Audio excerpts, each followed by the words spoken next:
Praise lord. హల్లెలూయా. దేవుని నామ స్తోత్రాలు. మీ అందరికీ నా వందనాలు. దేవుడు ఉచితమైన కృపను బట్టి ఈ దినం కూడా ఆయన సన్నిధిలో నిలబెట్టిన దేవుని నామాను స్తోత్రాలు చెల్లిద్దాం. హల్లెలూయా. యోహాను సువార్త 18వ అధ్యాయము 37వ వచనాన్ని ధ్యానం చేద్దాం. యోహాను సువార్త 18వ అధ్యాయము 37వ వచనం.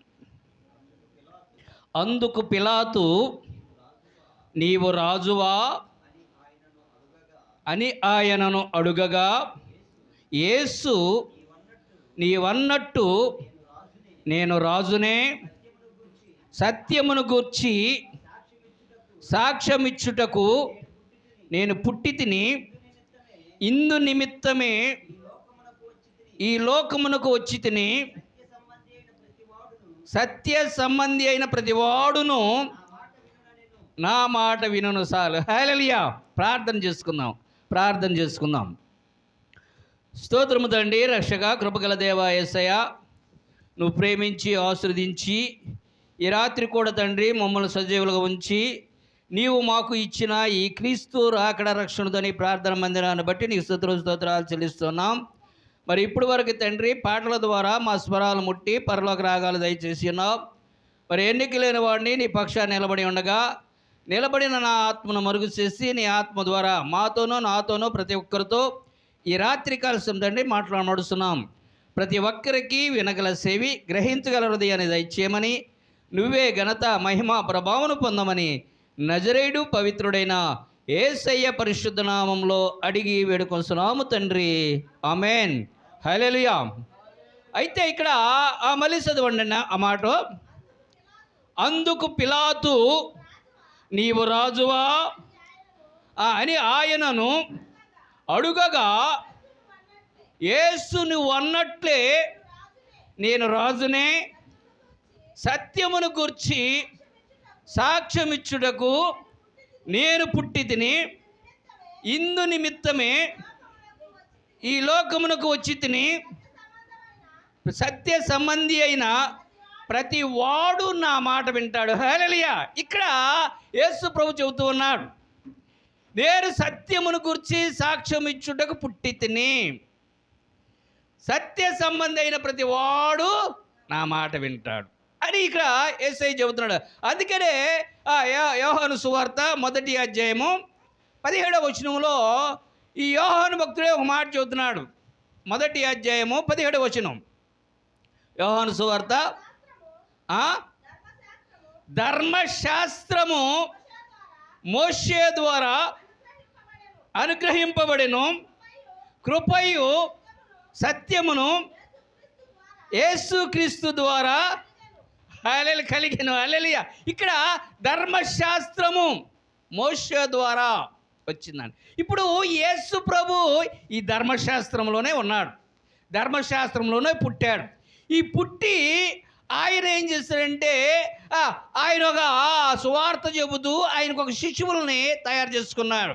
ఆ శిశువులు 12 మంది శిశువులను ఆయన తయారు చేసుకొని ఒక మాట చెబుతున్నాడు. చూడండి, మత్తయి సువార్త 10వ అధ్యాయము 1వ వచనం. మత్తయి సువార్త 10వ అధ్యాయం 1వ వచనం.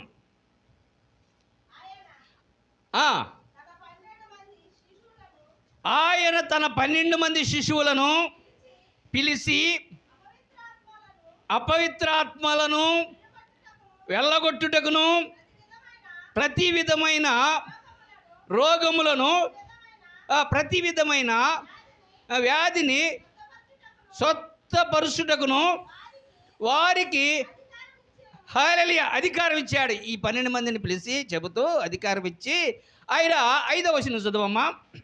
5వ వచనం. యేసు ఆ 12 మందిని పంపుచు వారిని చూసి వారికి ఆజ్ఞాపించినదేమనగా, మీరు అన్యజనుల దారిలోకి వెళ్ళొద్దు, సమరయుల ఏ పట్టణమునకైనను ప్రవేశింపొద్దు, కానీ ఇజ్రాయేలీయులలో ఇజ్రాయేల్ వంశంలో నశించిన గొర్రెల వద్దకే ఎల్లుడి వెళ్ళుచు పరలోక రాజ్యము సమీపించి ఉన్నదని ప్రకటించుడి, రోగులను స్వస్థపరుచుడి, చనిపోయిన వారిని లేపుడి, కుష్ఠరోగులను శుద్ధులు చేయుడి, దెయ్యములను వెళ్ళగొట్టిడి, ఉచితముగా పొందితిరి, ఉచితముగా. హల్లెలూయా. ఇక్కడ మీకు ఇంత ఎందుకు చూస్తున్నానంటే, ఇప్పుడు యేసు ప్రభు ఏమంటున్నాడు? ఎవరి దగ్గరికి వెళ్ళమంటున్నాడు? ఈ 12 మందిని ఇజ్రాయేలీలో నశించిన వారి వద్దకే. అన్యుల దగ్గరికి వెళ్తానికి లేదు, సమరయల పట్టణానికి వెళ్తానికి లేదు. అంటే ధర్మశాస్త్రం ఎలా ఉందంటే అది యూదులకే, బయట వారికి కాదు. మనం గమనించాల్సిన పని ఆ యూదుల్లోనే ఏంటంటే రోగులు స్వస్థపరచండి, దెయ్యాలను నెలగొట్టండి, కుష్ఠరోగుల్ని స్వస్థపరచండి, మీరు ఉచితముగా ఇచ్చారు కాబట్టి ఉచితంగానే చేయండి. హల్లెలూయా. ఇప్పుడు ఎవరైనా యేసు ప్రభు చెబుతున్నాడు, యేసు ప్రభు 12 మందికి చెబుతున్నాడు. చెబుతూ ఈడేమంటున్నాడంటే ఒక మాట చూడండి. అదే మత్తయి సువార్తలో 5వ అధ్యాయము 17వ వచనం. 5వ అధ్యాయం 17వ వచనం. మత్తయి సువార్త 5వ అధ్యాయం 17వ వచనం. ధర్మశాస్త్రమునైనను ప్రవర్తల వచనములైనను కొట్టివేయవచ్చునని తలంచవద్దు, నెరవేర్చుటకే గాని కొట్టివేయుటకు నేను రాలేదు. ఆకాశమును భూమి గతించిపోయినను కానీ ధర్మశాస్త్రము నెరవేరు వరకు దాని నుండి ఒక పొల్లైనను ఒక సున్నా అయినను తప్పిపోదని హల్లెలూయా నిత్యముగా నీతో చదువుతున్నా. హల్లెలూయా. ఇప్పుడు అన్నాడు ధర్మశాస్త్రమునైనను ప్రవర్తన వశమునైనను నేను కొట్టివేయటకు రాలా. మరి ఎందుకు వచ్చాడు ఈయన? నెరవేర్చుటకు వచ్చాడంట. ఈయన నెరవేర్చడం అంటే ఏంది? కొట్టివేయటం అంటే ఏంటి? ఇప్పుడు నెరవేర్చడం అంటే, ఇప్పుడు మనము పిల్లల్ని బడికి పంపిస్తున్నాం, వాళ్ళు చదువుకుంటున్నారు, 1వ తరగతి మొత్తం కూడా చదివేసిన తర్వాత వాళ్ళకి నెక్స్ట్ దేంట్లోకి వెళ్తారు? 2లోకి వెళ్తారు. అంటే ఇప్పుడు మళ్ళీ 1లో కూర్చోరా? ఎందుకని? అది అయిపోయింది దాని పరిస్థితి, నెరవేర్చారు.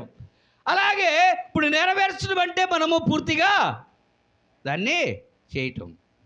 అయితే అంటే కొట్టివేయటం అంటే ఏంటి? కొంతమంది చూసావా 5వ తరగతి వరకే చదువుతారు, తర్వాత డైరెక్ట్గా 10వ తరగతికి వెళ్ళి ఎగ్జామ్స్ రాస్తారు. ఇప్పుడు 6, 7, 8, 9 అనేది వాళ్ళకి అవసరం లేదు. ఇక ఇది కొట్టివేయబడతాం. ఎందుకంటే దీంట్లో లేరీలో డైరెక్ట్. కానీ దాని కనుక 10వ తరగతి వరకు కూడా ప్రతి సబ్జెక్ట్ కూడా చదువుకుంటూ వెళ్ళాడంటే అది నెరవేర్చడం ఉంది. హల్లెలూయా. ఇది నెరవేర్చడం. ఇప్పుడు నేను ధర్మశాస్త్రాన్ని నెరవేర్చడానికి వచ్చాను అన్నాడంట. అసలు నెరవేర్చడానికి ఈయన ఎవరంటే ఈయన అని మనం గమనించినట్లయితే అపోస్తులైన పౌలు ఒక మాట చెబుతున్నాడు. చూడండి, అపోస్తులైన పౌలు రోమిలికి రాసిన పత్రిక 8వ అధ్యాయము 3వ వచనంలో ఒక చక్కని మాట చెబుతూ ఉన్నాడు ఈయన.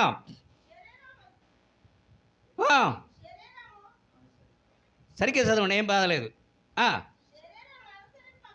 శరీరమును అనుసరింపక ఆత్మను అనుసరించియే నడుచుకొను మనయందు ధర్మశాస్త్ర సంబంధమైన నీతి విధి నెరవేర్చబడవలెనని పాప పరిహార్థ నిమిత్తము దేవుడు తన సొంత కుమారుని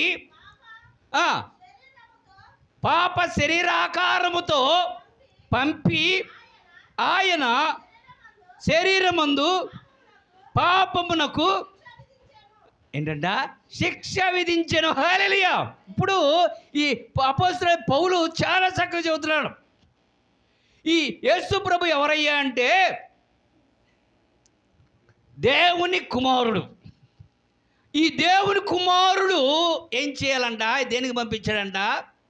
ఆ దేవుని కుమారుణ్ణి పాప శరీరాకారంతో పంపించాడంట. ఏంటంట పాప శరీరాకారం అంటే? ఇప్పుడు ఈ శరీరం ఏంటిదంట? పాపం. ఎందుకని? ఆజ్ఞ అతిక్రమమే పాపం. ఆ పాపానికి వచ్చిన జీతమే ఏంటిదంట? మరణం. ఇప్పుడు ఈ శరీరము దేనికి సంబంధించిందంట? పాపానికి సంబంధించింది, మరణానికి సంబంధించింది. ఈ ధర్మశాస్త్రము అంతా కూడా నీ మరణం గురించి చెబుతూ ఉంది. ఆ మరణాన్ని తీయాలంటే, ఆ మరణాన్ని తీసేయాలంటే ఎవరు రావాలంట? తన కుమారుడు రావాలంట. ఆ కుమారుడైన ఎలా రావాలంట? అందుకనే యోహాను అన్నాడు, బాప్తిసం ఇచ్చే యోహాను అన్నాడు, అయ్యా నీ ద్వారా నేను బాప్తిసం పొందాలి కదా, నేను నీకు ఇవ్వగలనా అంటే యేసుప్రభు అన్నాడా? నీతి అంటే ఈ శరీరం పాపం ఉందయ్యా, నువ్వైనా నేనైనా సరే ఈ శరీరం అక్కడ కనుక కడగకపోతే, ఇప్పుడు నేను ధరించుకొచ్చిన శరీరం ఏంటిదంట? పాప శరీరం. ఇది మరణానికి సంబంధించింది. పాపం అంటే మరణం తెచ్చుకుంది. ఈ మరణం తెచ్చుకునే దానికి ఏంటంట? పరిశుద్ధ కావాల్సిందే. అందుకని నువ్వు ఇచ్చేసే అన్నాడు. ఇప్పుడు మనం గమనించాలంటే, ఇప్పుడు ఈ పాప శరీరము రావాలంటే, ఈ పాప శరీరము తయారవ్వాలంటే ఆ తయారయ్యే మిషన్ ఎక్కడ ఉంది? ఏమా ఆ తయారయ్యే మిషన్ ఎక్కడ ఉంది? స్త్రీ గర్భంలో ఉంది. హల్లెలూయా. ఎక్కడ ఉందంట? దేవుడు ఎక్కడ పెట్టాడు? స్త్రీ గర్భంలో పెట్టాడు. ఇప్పుడు దేవుడు తన కుమారుణ్ణి ఇప్పుడు రప్పించాలంటే ఈయనకి ఇప్పుడు ఎవరు కావాలంటే ఈయనకి ఎవరు కావాలి? ఒక స్త్రీ కావాలి. ఒక స్త్రీ కావాలంటే అందుకనే చూడండి, లోకాసు వార్తలో 1వ అధ్యాయము 30వ వచనంలో ఒక మాట చెబుతూ ఉన్నాడు. ఇప్పుడు కుమారుడికి శరీరం కావాలి, ఒక స్త్రీ గర్భం కావాలి. అక్కడ కావాలన్నప్పుడు దేవుడు అక్కడ పంపిస్తూ ఉన్నాడు ఆయన్ని. చూడండి 1వ అధ్యాయము లోకాసు వార్త 30 చదువు. ఆమె ఆ మాటకు బహుగా తొందరపడి అని దూత మరియా భయపడకుము, దేవుని వలన నీవు కృప పొందితివి, ఇదిగో నీవు గర్భము ధరించి కుమారుని కని ఆయనకు యేసు అని పేరు పెట్టదు. హల్లెలూయా. ఇక్కడ ఇప్పుడు దేవుడు దూతని ఎవరి దగ్గరికి పంపించాడంట? మరియా దగ్గరికి పంపించాడు. ఈ మరియా దగ్గరికి పంపిస్తే ఇక్కడ మనం కనుక చాలా జాగ్రత్తగా దేవుని వాక్యాన్ని పరిశీలన చేయాలి. నేను ఇంతకుముందు అనుకునేవాడిని, ఈ పరిశుద్ధ గ్రంథము ఈ భారతదేశంలో ఈ బ్రాహ్మణుల చేతే ఎందుకు తర్జుమా చేయించాడు? నేను చాలాసార్లు కూడా మీకు చెప్పా. ఏమని? బ్రాహ్మడికి వేదం రాదు, ఆ బ్రాహ్మడు ఏది చెబితే అదే వేదం అవుద్ది అన్నా. అయితే ఈ పరిశుద్ధ గ్రంథాన్ని చదువుతున్నప్పుడు ఏముందంటే ఎందుకు వీళ్ళ చేత రాపించాడు? చాలా తప్పులు కనపడతాయి, తర్జుమాల్లో చాలా తప్పులు కనపడతాయి ఇందులో, పరిశుద్ధ గ్రంథంలో. అయితే అప్పుడు నాకు అర్థం కాల. కానీ దేవుడు ఎవరంట? అనంత జ్ఞాని. ఆయన ఏంటంట? అనంత జ్ఞాని. అందుకనే ఎందుకు చేశాడంటే, మన అర్జునులే క్రిస్టియన్లు అలాగే అన్నప్పుడు నాకు అర్థమైంది అసలు దేవుడు వీళ్ళ చేత ఎందుకు అన్నాడు. అదే కనుక ఇప్పుడు బ్రాహ్మణుల చేత కాకుండా క్షత్రియుల చేత కానీ, వైశ్యుల చేత కానీ, శూద్రుల చేత కానీ, పంచముడి చేత కనుక ఈ గ్రంథాన్ని కనుక తర్జుమా చేపిస్తే, ఈ భారతదేశంలో వేదాలు రాసిన వారంతా కూడా బ్రాహ్మణులే. మా బ్రాహ్మణులు దేవునికి కుమారులు కాబట్టి దేవుడు వాళ్ళ జ్ఞానవంతులు కాబట్టి వారు రాసిందే కరెక్ట్, కానీ ఇవన్నీ రాసింది వాళ్ళకి చేత కదయ్యా అనేవారు. అవునా కదా? అంతే కదా. ఇప్పుడు అంబేద్కర్ రాజ్యాంగం రాస్తే ఏమని చెబుతున్నారు? స్వాతంత్రుడు అది చేశారు, కొంత చేశాడు కంటే అది మార్చాలంటున్నారు. అంటే వాళ్ళు అందుకనే దేవుడు జ్ఞాని. ఇప్పుడు వేదాలు రాసిన వారు ఎవరంట? బ్రాహ్మణులే. ఇప్పుడు ఈ పరిశుద్ధ గ్రంథాన్ని తర్జుమా చేసిన వారు బ్రాహ్మణులే. ఇప్పుడు ఇందుట్లో కానీ అందుట్లో కానీ తప్పు పడటానికి అవకాశము లేదు, వాళ్ళే కదా. ఇప్పుడు వాళ్ళ జ్ఞానమే కదా ఇది.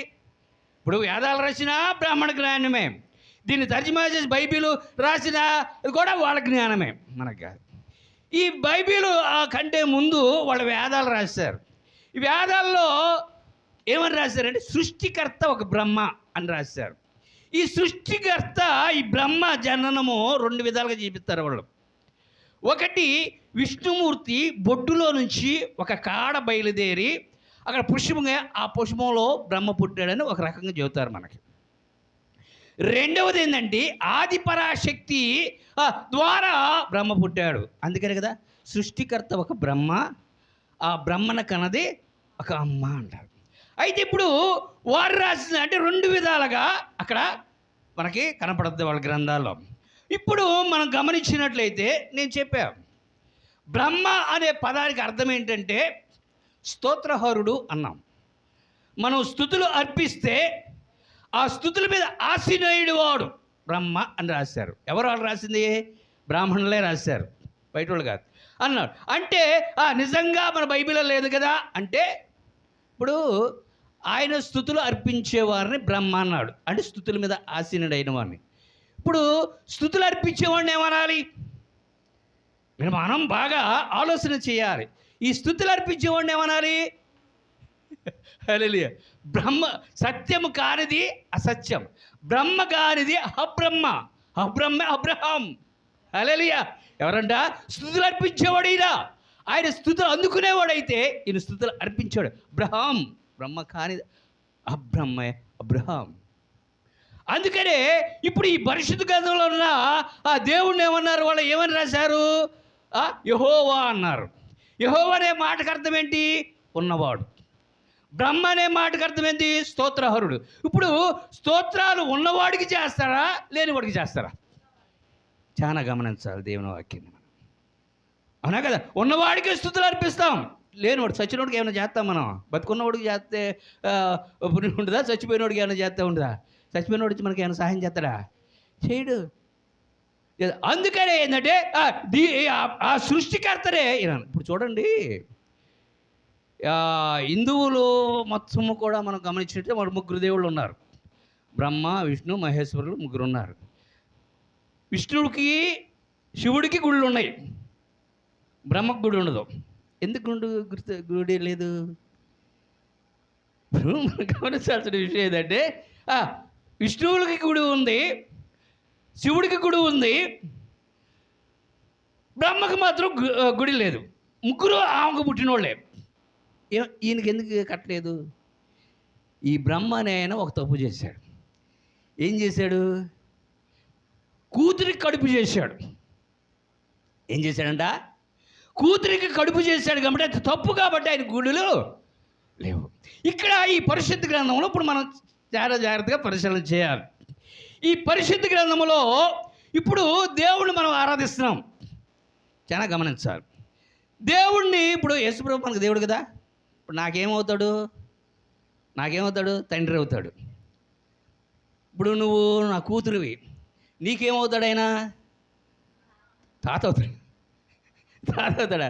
తండ్రి అవుతాడు నీకు కూడా. దేవుడే ఎవరవుతాడా? తండ్రి అవుతాడు. ఇప్పుడు ఆ కొడుకున్నాడు, ఈయనకేమవుతాడు? ఆయన తండ్రే. నా భార్యకి ఏమవుతాడు? తండ్రి. అయినా ప్రతి ఒక్కరికి ఆయన తండ్రే. ఇది తాతలు ముత్తాతలుగా మామలుగా ఉండడు ఆయన. అవునా కదా? గాంధీ తాత అవుతాడు అన్నాడు కానీ మనకు ఎందుకని? ఆయన నామంలో రక్షణ పొందాం. అందుకని మీరు సహోదరులు సహోదరీలు.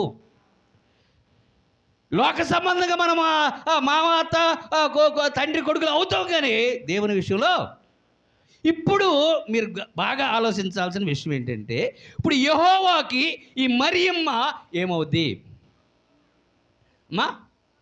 ఏమవుద్ది? ఇప్పుడు పోనీ మరియమ్మకు యెహోవా ఏమవుతాడు? తండ్రి. ఇప్పుడు ఈమెమవుద్ది? కూతురు. చాలా గమనించాల్సిన విషయం. యేసుప్రభు అన్నాడు, నా తండ్రి అన్నాడు. పిలుపు అన్నాడు, ఆ తండ్రి నాకు చూపించు అన్నాడు.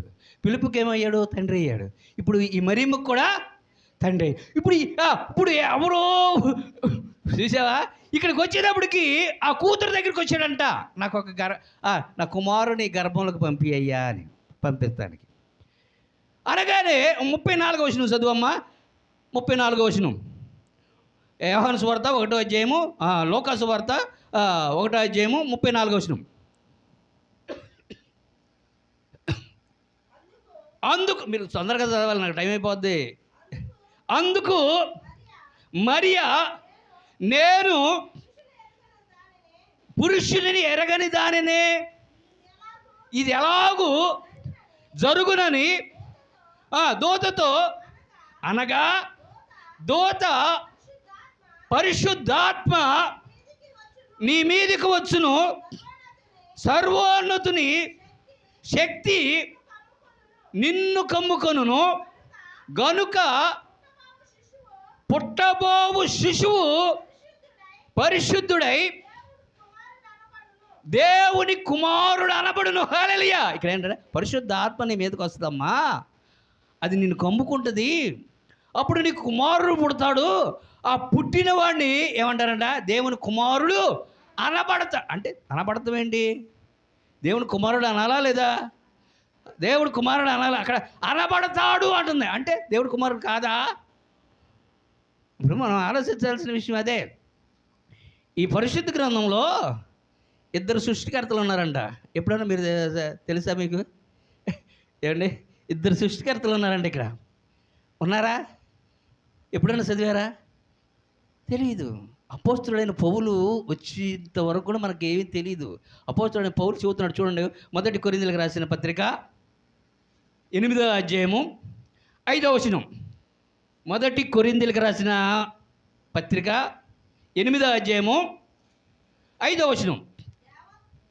చదవాల్సిన తొందరగా చదివేసేయండి. 8:5. దేవతలు అనబడిన వారు, ప్రభువులు అనబడిన వారు అనేకులున్నారు. ఆకాశమందైనను భూమి మీదనైనను దేవతలు అనబడిన ఉన్నను మనకు ఒక్కడే దేవుడు, ఆయన తండ్రి. ఆయన నుండి సమస్తమును కలిగెను, ఆయన నిమిత్తము మనమున్నాము, మరియు మనకు ప్రభు ఒక్కడే, ఆయన యేసుక్రీస్తు. ఆయన ద్వారా సమస్తమును కలిగెను, మనము. హల్లెలూయా. ఎప్పుడైనా ఆలోచించారే మాట? ఇక్కడ ఎంతమంది ఉన్నారు? మనకు తండ్రి ఒక్కడేనంట, ఆయన ద్వారా సమస్తం కలిగిందంట. మనకు ప్రభు ఒక్కడేనంట, ఆయన ద్వారా సమస్తం. అంటే ఆయనేమో తండ్రి, ఈయన కుమారుడు. అంటే తండ్రి ఒక సృష్టిని చేశాడా, కుమారుడు ఒకటి సృష్టిని చేశాడా? ఇప్పుడు మీ మాటకు అర్థం అదేగా. మీరు బాగా ఆలోచిస్తే మనము తండ్రి ఒక సృష్టి, కుమారుడు ఒకటి సృష్టి కదా. దీన్నే వాళ్ళు రాశారు, 2 సృష్టిలు ఉన్నాయని. రామాయణంలో ఏది ఈ రావణ బ్రహ్మ గురించి చెబుతూ, మొదటి సృష్టిలోనంట రావణ బ్రహ్మ ఆత్మీయంగా దేవుడిని ఎరిగాడంట. రెండవ సృష్టిలోనంట రావణ బ్రహ్మ దేవుడిని ఎరగలేదంట, అందుకని చనిపోయాడంట రావణ చేతిలో. తెలియదు, చరిత్రలో తెలియదు, మీరు చదవాల్సిన. అలాగే బ్రహ్మ ఒక సృష్టి చేశాడంట. ఆ మొదటి సృష్టిలో చాలా జీవులు వచ్చినాయంట. రెండవ సృష్టిలోనే ఈ మనువు వచ్చాడు.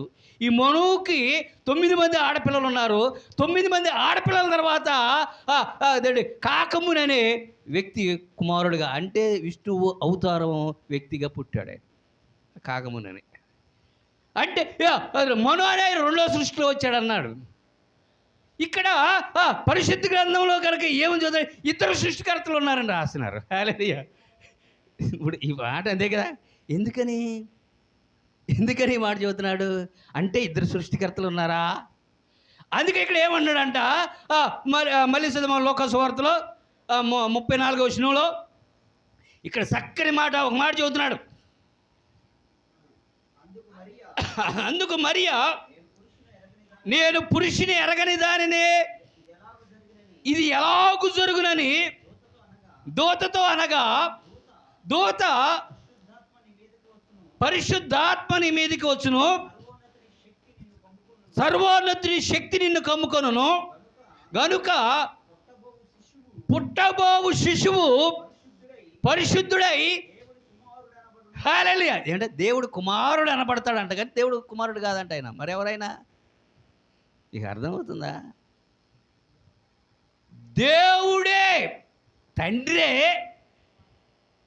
గర్భంలోకి, అందుకనే వాళ్ళకి అర్థం కాల ఈ వాక్యం. అర్థం ఏమన్నారంటే, విష్ణువు బొడ్డులో నుంచి బ్రహ్మ పుట్టారని రాశారు. బొడ్డులో నుంచి పుడతాం కాదు, బొడ్డులోకి వెళ్ళాడు ఆయన. మరియమ్మ గర్భంలోకి వెళ్ళటానికి, అందుకని ఆమె కన్యక అన్నారు. ఆమెని ఆయన కన్యకగానే ఉంది. ఆయన వెళ్ళిన ఎలా వెళ్ళాడు లోపలికంటే, పరిశుద్ధాత్మ నిన్ను కమ్ముకొనును అన్నాడు. అంటే దేవాది దేవుడే ఆత్మరూపైన ఆ వ్యక్తి శరీరమును దాల్చుకోవడానికి తల్లి గర్భంలోకి బొడ్డు ద్వారా వెళ్ళాడు. అంతకుముందు సాతానుడు అవ్వలోకి పొండు ద్వారా నోట్లోంచి వెళ్ళాడు. అవ్వ కన్యక గర్భవతి అయింది. ఇక్కడ మరియమ్మ కన్యక గర్భవతి అయింది. అంటే అవ్వలోకి వెళ్ళటానికి ఏమో నోట్లోంచి వెళ్ళాడు వాడు సాతానుడు. దేవాది దేవుడు ఈ రోజున మరియమ్మ గర్భంలోకి వెళ్ళడానికి ఎలా వెళ్ళాడంట? బొడ్డులో నుంచి. ఈ బొడ్డు సెంటర్ పాయింట్. ఈ బొడ్డు అనేది దేనికి సంబంధించిందంటే తల్లి బిడ్డకి సంబంధించింది. ఇక్కడ మనం చాలా జాగ్రత్తగా ఈ వాక్యాన్ని పరిశీలన చేయాలి. అంటే ఇప్పుడు తండ్రి బొడ్డులో నుంచి ఈ కూతురులోకి వెళ్ళాడంటే, ఈ బొడ్డే తల్లి పిల్లలకి సంబంధమైనది. అంటే తండ్రి కుమార్తె బంధం ఇది. అర్థమవుతుందా? తండ్రి కుమార్తె బంధము ఎప్పుడైతే ఈ కడుపులోంచి ఆయన బయటకు వచ్చాడో, నాభి సూత్రం ఎప్పుడైతే కట్ చేశారో, తల్లి కొడుకుల బంధం. హల్లెలూయా! ఇక అర్థమైందా? తండ్రే కుమారుడిగా వచ్చాడు. చాలా గమనించాలి. అక్కడ తండ్రి వేరుగా కుమారుడు వేరుగా లేడు. అందుకని ఆయన కుమారుడు అనబడతాడు. ఆయన కుమారుడు కాదు, తండ్రే. మనం చాలా గమనించాలి దేవుని వాక్యాన్ని. ఇక్కడేమో తండ్రి కుమారుల బంధము వెళ్ళేటప్పుడు, వచ్చేటప్పటికేమో, అందుకనే యెహెజ్కేలు గ్రంథంలో 16వ అధ్యాయము 4వ వచనం చూడండి. యెహెజ్కేలు గ్రంథము 16వ అధ్యాయము 4వ వచనం ఏంటిదంటమ్మా? నీ జనన విధము చూడగా, నీవు పుట్టిన నాడు నీ నాభి సూత్రము కోయబడలేదు, శుభ్రమగుటకు నీవు నీళ్లతో కడగబడలేదు, వారు నీకు ఉప్పు రాయకపోయిన. హల్లెలూయా! ఇప్పుడు మనకు తెలియదు, అమ్మ మన పిల్లల కండిదే ఏం చేయాలా, ఎట్ట చేయాలి, అది ఈ రోజుల్లో తెలియదు. ఎందుకని అన్నీ హాస్పిటల్లో జరుగుతున్నాయి. హాస్పిటల్లో వాళ్ళు కావాలంటే ఆపరేషన్ చేసి పారేస్తున్నారు, ఎవరైనా వస్తే ఇచ్చేసి పంపిస్తున్నారు. ఆ జననం గురించి మనకు తెలియదు, కానీ పాతకాలం వాళ్ళకు తెలుసు. ఇవన్నీ ఎప్పుడైతే పిల్లోడు పుడతాడో ఎమ్మటే ఏం చేస్తారంట? నాభి సూత్రము బొడ్డుని కట్ చేసేస్తారు. ఎమ్మటే ఆ బిడ్డకడ్డ నీళ్లతో కడిగేస్తారంట. దానికి ఉప్పు రాసి, ఉప్పు రాత్రం కూడా మనకు తెలియదు. నిజంగా ఈ రోజుల్లో తెలుసు మనకి. అందుకని రాశారు చాలా పరిస్థితి. అంటే ఎందుకు రాస్తారు? కడుపులో ఉన్న తల్లి కడుపులో ఉన్న నీరు కుళ్ళు నీరు, దాన్ని ఉమ్ము నీరు అంటారు. హల్లెలూయా! ఇక అర్థమైందా? అది వాసన కొట్టారు. ఇది దేవాది దేవుడే పరిశుద్ధుడు ఆ కుళ్ళు నీటిలో నుంచి బయటకు వచ్చాడు కాబట్టి కులము అన్నారు. హల్లెలూయా! మీకు అర్థమైందా? కులం అనేది ఆ రోజు వచ్చింది. యేసుప్రభు ఎప్పుడైతే హల్లెలూయా ఏదంట ఏమైందంట? కులము. దాన్ని వీళ్ళు ఏం చేశాడు? వృత్తులకి అంటకట్టేశారు ఆ కుళ్ళి నీటిలో. అందుకనే చూడండి, బురదలో నుంచి వస్తుంది కమలం పువ్వు. ఆ కమలంలో ఉంటాడు బ్రహ్మ. ఎవరైనా సృష్టికర్త అంట. హల్లెలూయా. అంటే తల్లి గర్భంలోంచి వచ్చిన వ్యక్తి ఆయన. హల్లెలూయా. అప్పుడు అన్నాడు, నిజమే.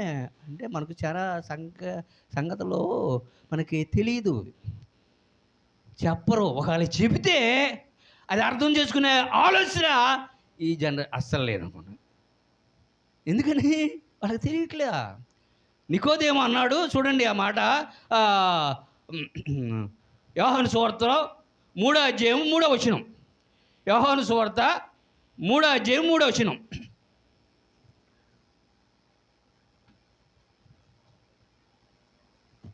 యోహాను సువార్త 3వ అధ్యాయం 3వ వచనం.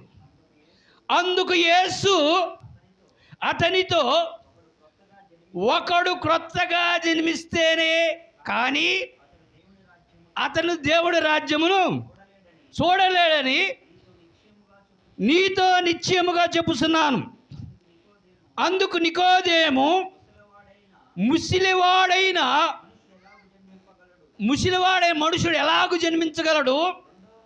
రెండో మారు తల్లి గర్భమందు ప్రవేశించి జన్మించగలడా అని ఆయనను అడుగగా, యేసు ఇట్లనెను, ఒకడు నీటి మూలముగాను ఆత్మ మూలముగాను జన్మించితేనే కానీ దేవుని రాజ్యములో ప్రవేశింపలేడని నీతో నిశ్చయముగా చెప్పుచున్నాను.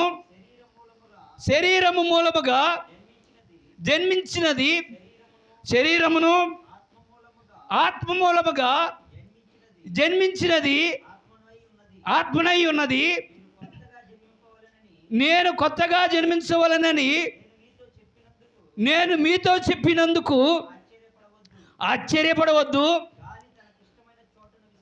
గాలి తనకిష్టమైన చోటను విసురును, నీవు దాని శబ్దము విందువే గాని అది ఎక్కడి నుండి వచ్చునో ఎక్కడికి పోవునో నీకు తెలియదు.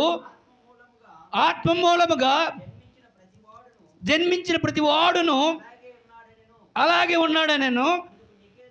అందుకు నికోదేము, ఈ సంగతులు ఎలాగూ సాధ్యములని ఆయన అడుగగా, యేసు ఇట్లనెను, నీవు ఇశ్రాయేలుకు బోధకుడు అయి ఉండి. హల్లెలూయా. వీటిని ఎరుగవా? ఈయనకి ఇంత వాక్యం ఎందుకు మీకు చదివిచ్చానంటే, ఈ వచ్చిన వ్యక్తి సామాన్య వ్యక్తి కాదు. ఎవరండి ఈయన? ఇశ్రాయేలుకు బోధకుడు. ఈరోజు దైవజనులు కూడా తెలియని విషయాలు చాలా ఉన్నాయి, అర్థం చేసుకునే స్థితి. కానీ ఆ నికోదేము అని ఆయన అర్థం చేసుకున్నాడు. ఈరోజు అర్థం చేసుకునే దైవజనులు, బోధకులు, ఇశ్రాయేలుగా ఆల్రెడీ బోధకులుగా ఉన్నావు, నీకు కూడా తెలియదా ఈ విషయం? ఈయన అంటున్నాడు, ఏమన్నాడు? మళ్ళీ నేను తల్లి గర్భంలోకి వెళ్ళాలా? అది సాధ్యమేనా? అందుకనే యేసుప్రభు ఒకడు, ఎవరంట? ఒకడు అనే ఎవరినంటారు? ఒకతి అనే ఎవరినంటారు? తల్లి గర్భంలో నుంచి వచ్చిన వారిని ఒకడు, ఒకతి అంటారు. వారికే అవకాశం. వారు ఆడవాళ్ళు కానీ మగవాళ్ళు కానీ నపంసులు కానీ ఎవరైనా సరే తల్లి గర్భం నుంచి వచ్చిన వారిని ఒకడు, ఒకతి అంటారు. ఒకడు అంటే తల్లి గర్భం నుంచి వచ్చిన వారు ఒకడు క్రొత్తగా జన్మించాలి. ఎలా క్రొత్తగా జన్మించాలి అంటే, ఒకడు నీటి మూలముగాను ఒకడు ఆత్మ మూలంగా. నీటి మూలంగా ఆత్మ మూలంగా అంటే మొట్టమొదట ఈ భూలోకానికి వచ్చిన వ్యక్తి ఎలా వచ్చాడు? ఎలా వచ్చింది? ఇప్పుడు మొట్టమొదటిసారిగా ఆదామును చేశారు. ఆదాములో నుంచి నారిని తీశాడు. ఎలా తీశాడు? ఎలా వచ్చిందామా? పక్కన అంటే ఈ ఎముకల నుంచి పైనుంచి వచ్చింది. ఇప్పుడు యేసుప్రభు వచ్చినట్టు కింద నుంచి రాలే ఆయన, పైనుంచి వచ్చింది. ఇప్పుడు ఆ నీరు పరిశుద్ధమైనది. ఇప్పుడు అలాగే ఒకడు క్రొత్తగా జన్మించడం అంటే ఏంటంటే నీటి మూలముగా ఆత్మ మూలంగా జన్మించడం. ఎలా? యోహాను సువార్త 19వ అధ్యాయము 34వ వచనం. యోహాను సువార్త 19వ అధ్యాయము 34వ వచనం. సైనికులలో ఒకడు ఈటితో ఆయన పక్కన పొడిసెను, ఎమ్మటే రక్తమును నీళ్లును కారెను. హల్లెలూయా. ఎక్కడ కారిందంట? ఎవరికి పొడిచారంట? ఇప్పుడు యేసుక్రీస్తు మగవాడా ఆడవా? అది దేవుడు అన్న మాట ఏంటంటే, క్రొత్తగా జన్మిస్తామంటే, అయ్యా నువ్వు ఆల్రెడీ స్త్రీలో నుంచి వచ్చావు, స్త్రీలో వచ్చిన ఈ శరీరానికి మరణం ఉంటుంది, ఆ మరణం నువ్వు తప్పించుకోవాలంటే మళ్ళీ నువ్వు పురుషుడి ద్వారా పుట్టాలి. హల్లెలూయా. అది మొత్తము భూమి మీద 2 జననాలు ఉన్నాయి. ఒకటేమో మొదటగా పురుషుడి ద్వారా స్త్రీ వచ్చింది, తర్వాత స్త్రీ ద్వారా పురుషుడు వచ్చాడు. ఇప్పుడు ఆ స్త్రీ ద్వారా వచ్చిన పురుషుడికి మరణం వచ్చింది. ఆ మరణం నువ్వు పోవాలంటే మళ్ళీ పురుషుడి ద్వారా నువ్వు జన్మించాలి. ఇది కొత్త జన్మ. హల్లెలూయా. నీకు అర్థమవుతుందా? ఆ కొత్త జన్మ జన్మిస్తానికి దేవాది దేవుడైన ఆ యెహోవా తల్లి గర్భంలోకి ఆయనే కుమారుడిగా వచ్చాడు. హల్లెలూయా. అక్కడ ఇద్దరు లేరు. ఇప్పుడు నేనున్నాను, నా కుమారుడు ఉన్నాడు, ఇక్కడ ఇద్దరం కనపడుతున్నాం. అక్కడ ఇద్దరు కనపడతారా ఎక్కడైనా? లేరు. ఒక్కడే. ఈయనే తండ్రే కుమారుడిగా వచ్చాడు. ఈయనేమో ఎలా వచ్చాడంట? కుళ్ళు నీటితో వచ్చాడు, నీళ్ళ నుంచి.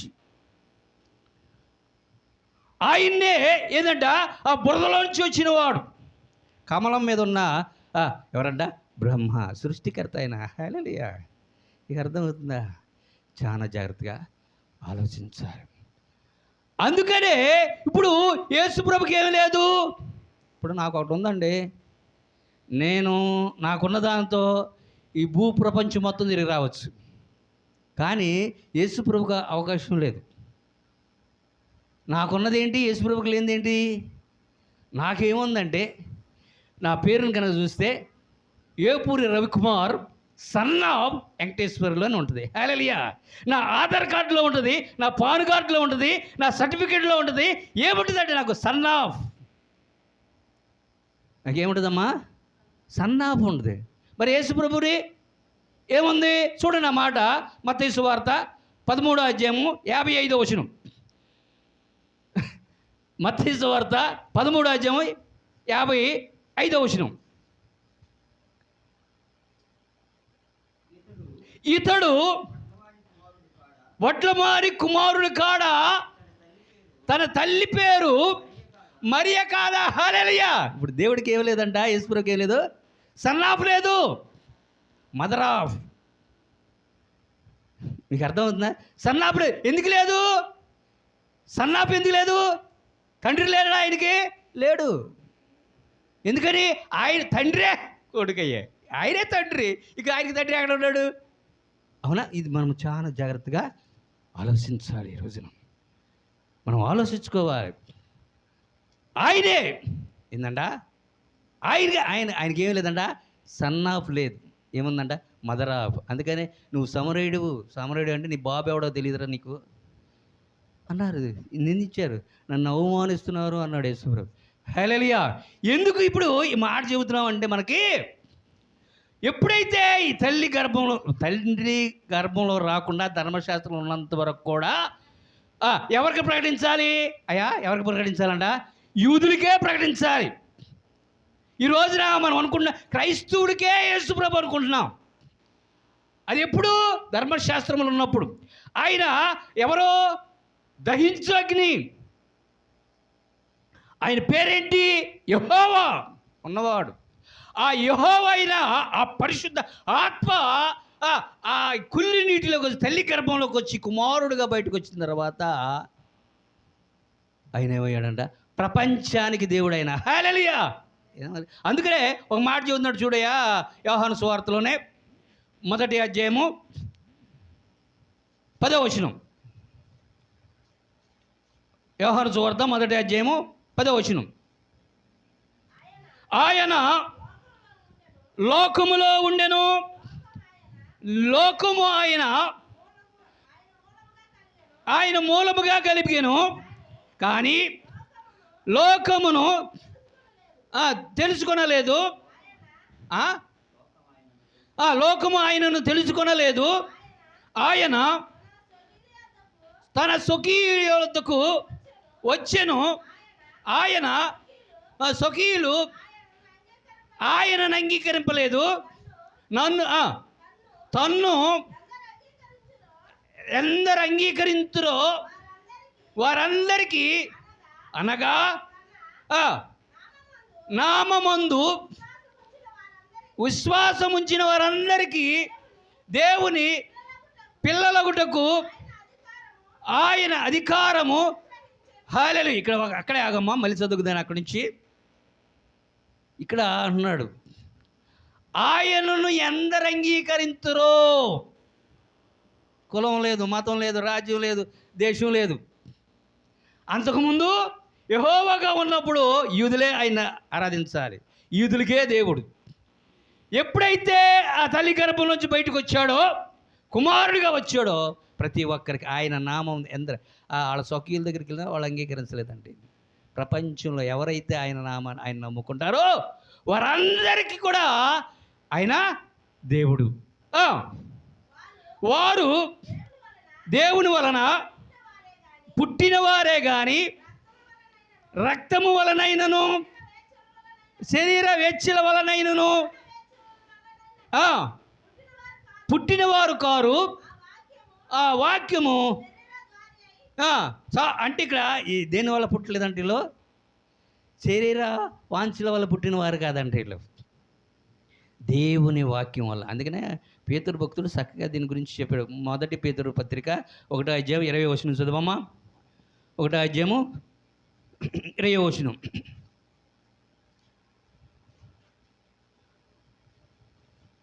21 చదువు. 21. తనను మృతిలో నుండి లేపి తనకు మహిమనిచ్చిన దేవుని ఎడల తన ద్వారా విశ్వాసులైన మీ నిమిత్తము కలవడి కాలమందు కాగా ఈ విశ్వాసము మొదటి పత్రికనది 18 చదువు. దేవుని వాక్య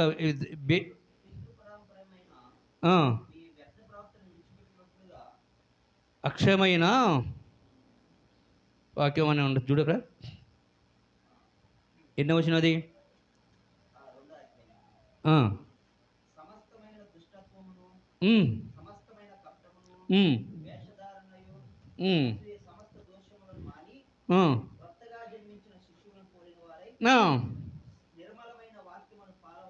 నిర్మలమైన వాక్యమును పాల వలన రక్షణ విషయములో ఎదుగు నిమిత్తము ఆ పాలన అపేక్షించుడి.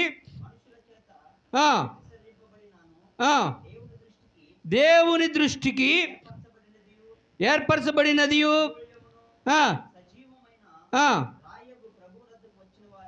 వచ్చిన వారై యేసుక్రీస్తు. మీరు 21 చదివయ్యా. 1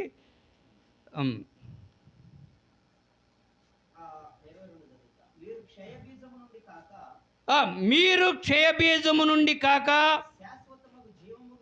శాశ్వతముగా జీవం. ఏంటి నీ దాంట్లో 22 ఉందా నీ బైబిల్లో? నా దాంట్లో 21 ఉంది. ఇక్కడ కొద్దిగా ఈ బైబిల్ కొద్దిగా తర్జుమాలో కన్ఫ్యూజ్ పడిపోతున్నాము. కొన్ని బైబిల్ ఉన్నాయి కాబట్టి 21లో మన మామూలు బైబిల్లో 21లో ఉంటుంది అనమాట ఆ మాట. మళ్ళీ చదువు.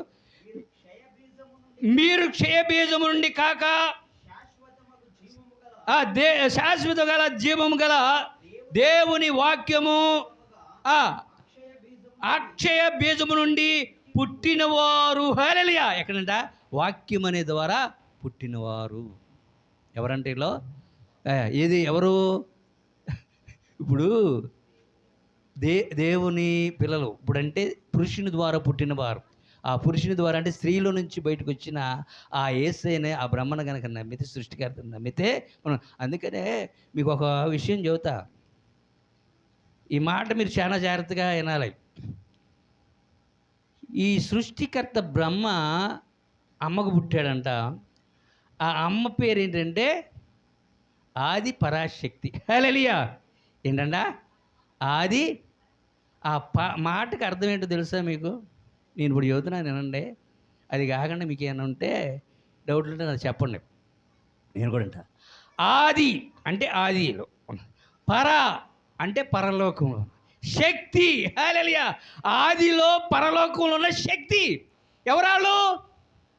మనకు సమయం అయిపోతుంది కాబట్టి ఒక మాట చెప్పేస్తా. పౌలు అన్నాడు 1 కొరింథీయులకు రాసిన మొదటి పత్రికలో 18వ అధ్యాయంలో అన్నాడు, సిలువను గుర్చిన వార్త నశించు వారికి వెర్రితనము కానీ రక్షింపబడుతున్న మనకి దేవుని శక్తి. హల్లెలూయా. ఆడవం కాదు. ఆది పరాశక్తి అంటే మీరు ఆడవనుకుంటున్నారు. ఆడవం కాదు, మగోడు. దేవుడి శక్తి అది. దేవుడి శక్తి. ఆ శక్తి తల్లిలోకి వచ్చింది. ఇప్పుడు మీరేం చేశారు? తల్లి ఉన్న ఆ శక్తిని, ఆ వచ్చిన బ్రహ్మను మర్చిపోయి ఆ బ్రహ్మణ కన్నా అమ్మను పూజిస్తున్నారు. హల్లెలూయా. స్త్రీని చూడండి. ఇప్పుడు ఇష్టుడి రూపం కానీ శివుడి రూపం కానీ వాళ్ళకి మీసాలు ఉండవు, అంత స్త్రీ రూపంలో ఉంటారు.